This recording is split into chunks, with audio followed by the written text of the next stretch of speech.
Pemirsa, di tahun 2024 ini, kebanyakan konsumen Indonesia kurang merasa optimis dengan situasi ekonomi saat ini, di mana kebanyakan dari masyarakat Indonesia merasa khawatir dengan kondisi finansial ataupun pekerjaannya. Hal ini disebabkan dengan meningkatnya nilai inflasi, tingginya pengeluaran rumah tangga, serta banyak terjadinya pemutusan hubungan kerja atau PHK. Nah, selain itu pemirsa, kalau kita amati, terdapat pula perbedaan gaya hidup dari Gen X atau generasi X hingga generasi Z nih dalam menyikapi situasi perekonomian terkini. Menjawab kekhawatiran tersebut, UOB hadir dengan solusi untuk setiap kebutuhan masyarakat berdasarkan insight yang akurat. Nah, untuk solusi apa saja yang dimaksud sudah hadir di studio bersama kami Deposit and Wealth Management Head UOB Indonesia, Vera Margaret, dan juga Card and Payment Head UOB Indonesia, Bapak Herman Susatyo. Selamat pagi Bu Vera, Pak Herman, apa kabar? Selamat pagi. Terima kasih sudah hadir di Metro TV. Saya mau ke Bu Vera dulu. Bu Vera, kalau dari perspektif UOB Indonesia sendiri, melihat tren kebiasaan finansial seperti apa sih yang berubah di masyarakat menghadapi ketidakpastian ekonomi yang saat ini terjadi? Sesuatu yang menarik dari hasil ASEAN Sentiment Studies yang baru-baru ini dilakukan, kalau ternyata sebagian besar masyarakat Indonesia dari 1.000 respondents yang kami tanyakan, itu 97% bilang kalau mereka tuh udah nabung dari sebagian income-nya mereka. Jadi mereka benar-benar peduli untuk menabung. Tapi lebih pertanyaannya berapa banyak yang mereka tabung. Dan kalau kita lihat berdasarkan dari hasil sentiment studies ini juga, pada saat mereka menabung, yang mereka tabung untuk keperluan dana darurat di mana seharusnya lebih dari 6 bulan, itu hanya 20% masyarakat yang melakukannya, sedangkan majority of customers itu masih di level 1 bulan atau less. Jadi dia menyisihkan tabungannya, tapi yang disisihkannya masih cukup kecil. Oke, yang disisihkan masih cukup kecil, masih besarnya untuk spendingnya, untuk pengeluaran gaya hidupnya gitu ya. Nah, Pak Herman, kalau melihat gaya hidup masyarakat sekarang yang memang sudah teralihkan semua ke digital dan pembelajaran juga e-commerce begitu. Kemudian bagaimana UOB Indonesia beradaptasi untuk memenuhi kebutuhan masyarakat ini? Kalau kami lihat dari segi kartu kredit, ini kami melihat suatu opportunity di mana UOB sudah bekerja sama dengan beberapa e-commerce partner, ya termasuk juga travel agent, di mana kita bisa memberikan program-program yang sangat menarik dan eksklusif untuk nasabah kami. Kalau kami tadi, satu hal yang perlu kita singkapi adalah dari segi digitalisasi. Ya, kami pun berkomitmen untuk terus memberikan improvement dari segi digitalisasi, di mana kami hadir dengan UOB Tomorrow. Ya, dengan adanya UOB Tomorrow ini, kami melihat bahwa nasabah-nasabah kami bisa secara langsung, secara online melihat transaksi-transaksinya secara online. Jadi shifting dari yang transaksi monitoring yang biasa menjadi ke digital. Nah, artinya dengan UOB Tomorrow transaksi juga lebih mudah, lebih cepat, lebih terpantau begitu ya. Baik. Nah, kalau bicara konsumerisme apalagi Gen Z nih, biasanya saat ini Gen Z ini spendingnya lebih ke untuk perawatan diri, lalu juga untuk masalah kesehatan, kebugaran, dan juga mungkin untuk me time. Nah, bagaimana kemudian ini UOB Indonesia menghadirkan kebutuhan atau memfasilitasi kebutuhan-kebutuhan para Gen Z? Ini cukup menarik ya kalau kita lihat generasi Z ini gitu ya, bagaimana kebutuhan mereka shifting berbeda dengan generasi-generasi lainnya. Oleh karena itu sejak dari tahun 2023 UOB itu sudah menambahkan satu pilar khusus secara strategi, yaitu kita tapping experience, jadinya entertainment. Jadi memang secara khusus kita mau mengadres kebutuhan-kebutuhan terutama dari Gen Z ini. Kalau kita perhatikan dari tahun 2023 kita sudah berpartisipasi sebagai eksklusif partner, bank partner dari beberapa konser yang terkenal. Dimulai dari Taylor Swift, lalu ada juga Ed Sheeran, dan akan banyak lagi pastinya konser-konser yang akan di UOB sebagai eksklusif bank partner. Jadi memang menjembatani kemudahan untuk para Gen Z ini menikmati seperti konser-konser tadi ya. Baik, kalau begitu untuk melihat pergeseran konsumen yang saat ini mungkin juga sudah mulai teredukasi dengan edukasi atau literasi keuangan gitu ya, financial literations. Nah, bagaimana kemudian UOB Indonesia melihat pergeseran konsumen yang semakin mengedepankan pengelolaan keuangan yang lebih bijaksana ini, Pak Herman? Kalau saya lihat banyak persepsi yang menurut saya cukup salah ya kalau di persepsi kita ini melihat bahwa penggunaan kartu kredit itu diarahkan menjadi lebih ke konsumtif. Oke. Ya, kalau menurut kita di UOB ini sebenarnya kalau kita penggunaan kartu kredit dengan sangat bijak, kita bisa memanfaatkan karena kartu kredit ini ada sebagai tools di mana nasabah-nasabah bisa lebih menggunakannya secara hemat dan juga cerdas. Ya, karena kita melihat beberapa feature yang kita miliki. Tadi kita sudah bicara mengenai UOB Tomorrow, di mana nasabah-nasabah kita harusnya bisa melihat transaksi-transaksi on daily basis secara online. Dan juga kredit limit bisa di-setup langsung dari situ on daily basis ya. Jadi itu memudahkan customer untuk memonitor pemakaiannya. Dan juga kalau kita lihat kartu kredit itu customer nasabah-nasabah itu diberikan sampai dengan hingga 30 hari dari pemakaian sampai dengan pembayaran. Jadi dari situ memang kita bisa lihat bahwa customer kita bisa memanage cash flow-nya dengan lebih baik ya. Lalu kalau kartu kredit khususnya UOB Indonesia kita memiliki juga rewards point ya, di mana dari setiap transaksi customer mendapatkan rewards point. Nah, itu bisa dipakai untuk airline miles, bisa juga untuk mengurangi tagihan ataupun voucher-voucher. Jadi sebenarnya dengan setiap kali bertransaksi, customer kita bisa lebih berhemat. Dan yang satu lagi yang paling baru yang kita baru luncurkan, campaign kita adalah More for You. More for You artinya apa? Jadi customer kita berikan benefit-benefit, malah di beberapa merchant itu bisa mendapatkan diskon sampai dengan 100%. Jadi pemakaian kartu kredit bisa-bisa benar-benar membuat nasabah-nasabah kita spendingnya lebih hemat. Oke, jadi yang perlu ditekankan lagi adalah bahwa kartu kredit ini adalah tools untuk pembayaran ya, bukan untuk utang. Nah, itu boleh dielaborasi lagi. Bagaimana sih kemudian mindset itu yang harus dimiliki oleh setiap pemilik kartu kredit? Kadang kita asal tap aja ya, terus nanti jadi nggak bisa kebayar. Itu gimana, Pak? Betul. Jadi kalau kita lihat kita pun mempunyai beberapa feature gitu ya. Jadi untuk program-program installment kita bisa memberikan 0% sampai dengan beberapa bulan cicilannya gitu ya. Jadi ini memang kita pakai untuk alat pembayaran. Jadi untuk manage cash flow-nya juga tetap bisa dilakukan. Gitu. Jadi sekali lagi bukan untuk berhutang lah. Baik. Ya. Kita masih akan berbincang lagi, Bu Vera dan Pak Herman. Saya jeda. Jangan kemana-mana pemirsa, tetap bersama kami di Selamat Pagi Indonesia.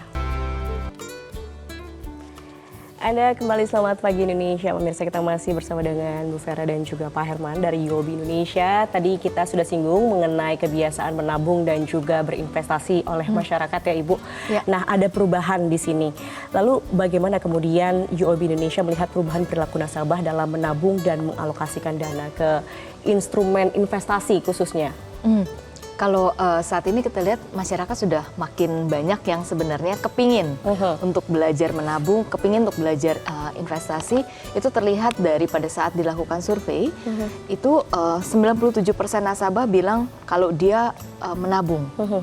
Pertanyaannya lebih berapa banyak menabung, berapa banyak yang harusnya dialokasikan. Kita ngebahas di sesi sebelumnya terkait yuk bagaimana ngelakuin smart spending dan bagaimana about me time gitu ya. Jadi kalau kita ngelakuin alokasi, ideally alokasi dari yang kita dapatkan setiap bulannya diharapkan tuh 10-20% setidaknya itu masuk ke tabungan atau investasi. 60-85%-nya itu masuk ke dalam spending. Dan sekitar 5-10% untuk tadi yang si me time ya. Jadi me time itu juga sesuatu yang sangat penting dan itu sesuatu yang nanti akan lebih banyak dibantu dari alat pembayaran kami, salah satunya kartu kredit. Jadi kalau kita lihat itu adalah hal-hal yang perlu dilakukan oleh nasabah. Dan habis itu pertanyaan berikutnya, terus nabungnya di mana? Nah, di UOB kita punya berbagai tabungan yang memang kita segmentasikan khusus. Kita punya one account, di mana tabungan ini adalah dia memberikan bunga lebih untuk nasabah setiap kali dia spending. Jadi makin banyak transaksi yang dia lakukan, pembayaran yang dia lakukan, bunga yang dia dapat makin besar. Jadi ini one of the unique prepositions tabungan yang kita punya. di mana menabung dan belanja itu sebenarnya bisa hand in hand loh gitu ya. Nah, tabungan lainnya yang kita miliki adalah stash. Stash itu adalah tabungan di mana setiap kali kita melakukan penambahan atas tabungan dan tiringnya naik. Jadi dia mendapatkan bonus bunga dari setiap penempatan tambahan gitu ya. Itu salah satu stash rekening yang kita miliki.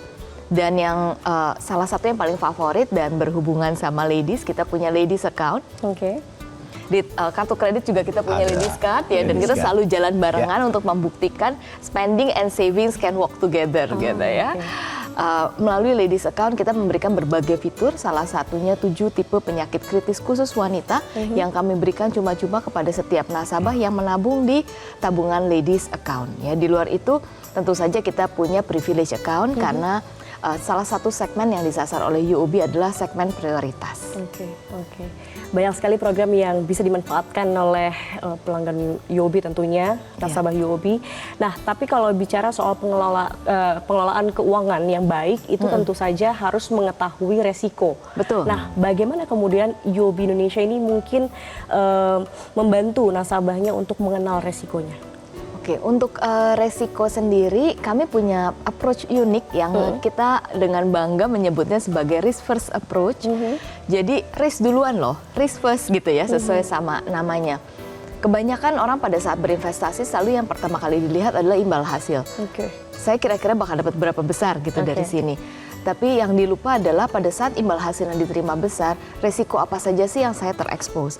Jadi di UOB kita membiasakan untuk setiap nasabah itu pertama kali yang dilihat adalah resikonya dulu. Jadi risk first. Dengan metode risk first kita membagi 3 journey untuk nasabah dalam berinvestasi. Pilar pertama adalah protect, di mana dia melindungi asetnya.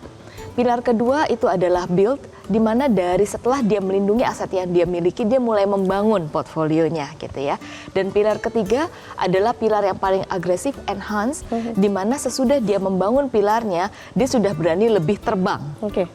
Dengan portfolionya, sehingga dia akan lebih berani untuk aset-aset yang lebih agresif karena dia sudah lebih mengenal resiko-resiko yang akan dihadapi. Oke, baik.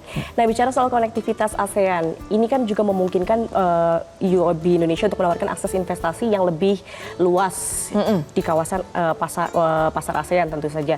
Lalu investasi dan lain-lain seperti apa yang ditawarkan UOB untuk yang dihadirkan UOB untuk masyarakat Indonesia terkait dengan hal ini? Terkait ASEAN Connectivity, keunggulan kami adalah karena kami ada di nggak cuma di Indonesia gitu ya, ada di Indonesia, Malaysia, Singapura, Thailand maupun Vietnam. Karena kami punya berbagai footprint di negara-negara tersebut, sehingga servis-servis seperti launch priority banking, pengambilan ATM tanpa biaya, hal-hal tersebut bisa diakomodasi untuk nasabah-nasabah yang memang memiliki keperluan di luar negeri. Di luar itu juga karena kami punya footprint yang sangat dalam di negara-negara ASEAN, sehingga kami bisa menyediakan berbagai informasi yang lebih aktual dan lebih membumi gitu ya, lebih benar-benar on the ground terhadap kondisi yang ada di masyarakat, sehingga semua investor yang menabung di UOB akan lebih bisa mengenal negara-negara di luar Indonesia melalui UOB. Oke, baik. Nah, kita kembali menyinggung masalah ketidakpastian ekonomi yang mungkin juga ini jadi kekhawatiran masyarakat soal pekerjaannya, finansialnya, begitu ya Pak ya. Nah, apa yang kemudian UOB lihat dari fenomena ini dan apa yang bisa dihadirkan UOB untuk memenuhi kebutuhan masyarakat? Jadi tadi di sesi pertama kita sudah bicara mengenai penggunaan kartu kredit dengan bijak. Kalau kita lihat dari sekarang tren yang diingini oleh nasabah itu biasanya penggunaan kartu kredit itu harus bisa aman, nyaman dan juga cepat biasanya. Apa-apa serba instan gitu ya. Jadi online dengan digital capability itu it's a must jadinya ya. Memang itu yang harus kita punya. Dan kita hadir dengan tadi kita sudah bicara mengenai UOB Tomorrow, di mana dalam situasi yang kurang mengenakan untuk nasabah-nasabah kita, saya yakin banyak fitur-fitur yang bisa dipakai dari UOB Tomorrow tersebut. Ya, misalkan pada saat traveling tiba-tiba ada kartunya hilang, ya itu bisa dengan segera diblok, itu memakai UOB Tomorrow gitu. Jadi tidak perlu untuk kontak ke call center lagi gitu. Jadi fitur-fitur itu yang kita mau kedepankan untuk kenyamanan nasabah-nasabah kita dalam memakai kartu kredit. Oke, nanti kita akan juga perdalam lagi mengenai konektivitas UOB Indonesia di kawasan ASEAN tentunya usai jeda. Boleh. Oke, baik, jangan kemana-mana. Pemirsa, kita masih akan kembali usai jeda, tetap bersama kami di Selamat Pagi Indonesia.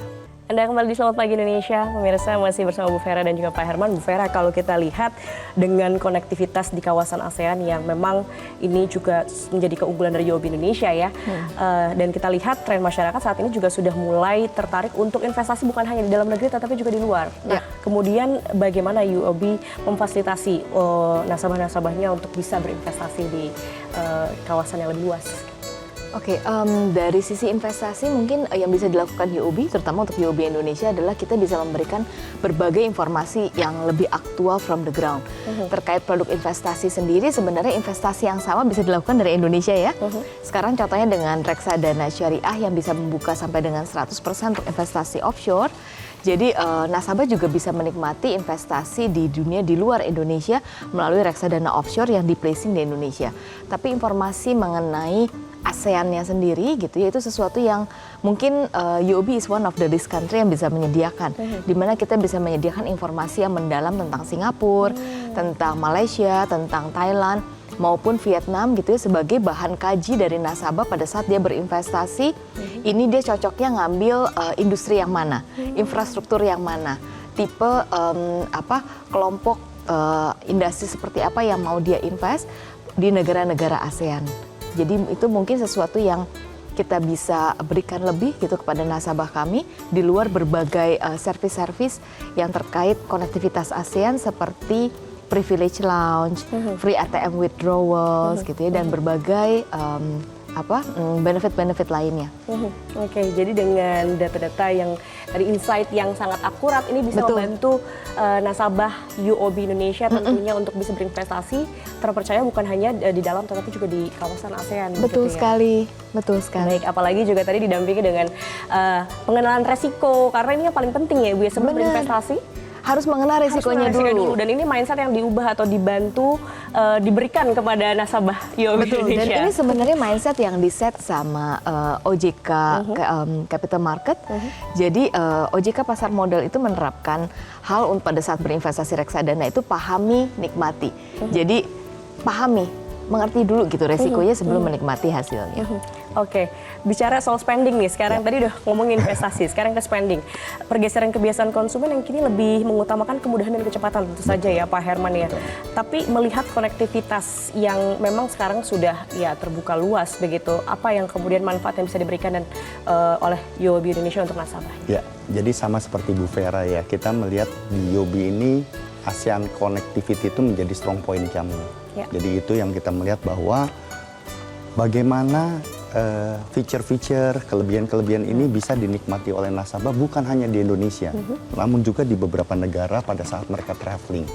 Berdasarkan data kami, sekitar 63% dari nasabah setiap kali mereka mau berpergian, terutama ke luar negeri, mereka prefer menggunakan kartu kredit atau kartu debit. Yeah. Jadi ini kita melihat sebagai opportunity yang sangat-sangat besar tentunya.